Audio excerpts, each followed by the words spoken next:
So it's new release day, and that means two things. Lots of upset collectors and lots of disappointed dealers. Let's discuss.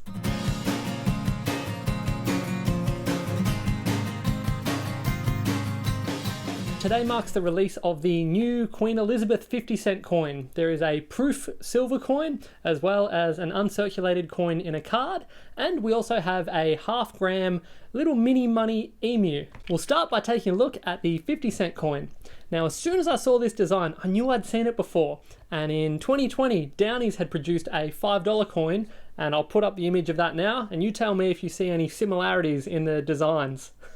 Interestingly, instead of the larger presentation card, they've also gone for the Downies style credit card, which is interesting, but I think it makes for a nice way to collect your coins if you get all this style of card. When you put them in an album, it can be a convenient way to store your coins as opposed to the larger style. Taking a look at the design, we have the 6 different portraits which were used in Australia for the Queen during her reign. So there are 6 in total, all represented there with the dates of her reign, 1952 through to 2022. Flipping over to the obverse, we have the Jody Clark obverse. That is the Jody Clark design for Queen Elizabeth II, and we have the memorial legend. So once again, we have 1952 to 2022, and the denomination and the country, so 50 cents and Australia. Now there's a total of 25,000 of these coins. As a very, very small time dealer, I don't want anyone to get the wrong idea and think that I'm whinging and complaining, because truly it doesn't bother me a great deal. The main focus of my business is older collectible coins. That's where my main passion is, and I also enjoy the ability to source and supply the new Royal Australian Mint releases, but in recent times it's become more and more difficult, and it's gotten to a point with this particular release where a number of my suppliers have sadly had to inform me that they cannot supply me with anything due to having their allocations reduced significantly.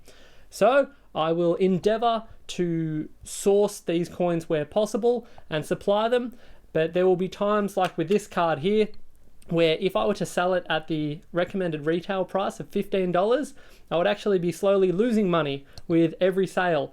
So I'll have to bump the price up slightly. I've only got 10, so I would encourage you to go to the mint if you're able to get these coins. But if you're wanting to support my business, you can go and get them now. I'll do a limit of 1 per customer, and that's the latest on that front. A little disappointing. I would love to be able to get more stock and be able to supply more collectors.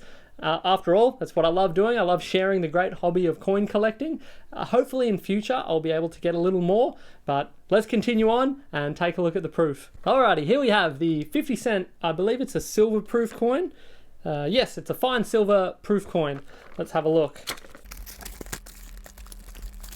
Absolutely terrible packaging, once again. Royal Australian Mint. You're going to have to take a look at that. The tissue paper and the recycled packaging. I'm yet to encounter a collector that has said to me, Matt, you know what? I love this flimsy packaging. I really like having a recycled box to house my prized coin collection. But I sound like a broken record now. Let's take a look at the coin. It's quite a nice design in the proof format. They've done a good job, and yeah, it's a nice looking coin. Unfortunately though, I only have one, so if you're even watching this video to this point, it's probably already sold out. But once again, I encourage you to go to any of your larger coin dealers or the Royal Australian Mint directly. The phone lines are probably bogged down, and you may have to call 600 or 700 times, but you should be able to get your hands on it on release day. You'll just have to wait and see and cross your fingers. Finally, we are highlighting the half-gram gold mini money frosted uncirculated emu coin. I quite like the PCGS style slab that they've put these in. Again, it makes for a nice consistent way to store and display your collection, and I quite like the design. You've got an emu there, looks like over a nest of eggs. So yeah, a nice little design and an interesting coin with a total mintage of 5,000. So there you go, they are the new releases from the Royal Australian Mint. I hope I didn't bring down the mood too much with explaining the current situation as in terms of my ability to source stock at the moment. Hopefully in the future, the Royal Australian Mint will continue to support and supply a broad range of dealers, but at the moment it would seem that the main focus is on resolving their own internal issues that they have in terms of the phone systems, the website management, and all of that sort of thing. So hopefully in future I can start to get a better supply, but either way I will do my very best to, at the very least, highlight the new releases as they come in. So even in the event that you're unable to get them from Thompson's Coins, you can at least have a chat about the coins in the comments. You can have a think about it and consider whether or not you'd like to get it elsewhere. So that's it for now. I appreciate you checking out the video. If you like these new coin highlight videos, or you're interested in coin education, please consider subscribing to the channel and give it a little like. I get very excited when I see the likes come through, and I always do my best to reply to all of the comments. Thanks a lot, and we'll see you next time.